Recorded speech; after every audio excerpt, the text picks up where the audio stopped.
This short will contain spoilers for Hollow Knight Silksong.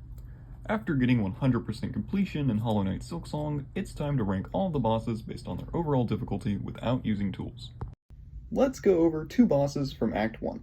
Before we begin, I feel like I have to move Sister Splinter down a tier to sit with 4th Chorus. Savage Beastfly is honestly one of the most difficult bosses from the first act. This boss is simple, but not easy. It will charge in the general idea of the height of the player, which, if he goes low, you pogo off the top of him. If he goes above you, you should be able to get a hit in by just looking up.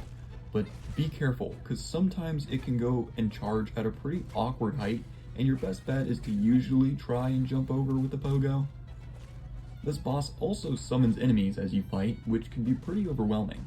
But thankfully, the Savage Beastfly does this ground pound attack where he'll tackle straight at the floor 3 times in a row, and if it's above an enemy, they will get squished. In my opinion, and a lot of others I've seen around the internet, this boss just can feel really unfair at times.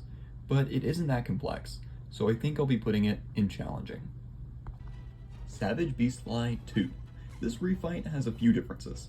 First being that now it can fly past you off screen, which can be a little trickier to follow, along with its ground pound attack now being able to break the platforms beneath you. Final main difference is the enemies this guy decides to spawn in. Termites. These guys can be really awful and shoot in a lingering projectile that hits you twice. So I recommend going in with Silkstorm and focusing on clearing them away before they shoot.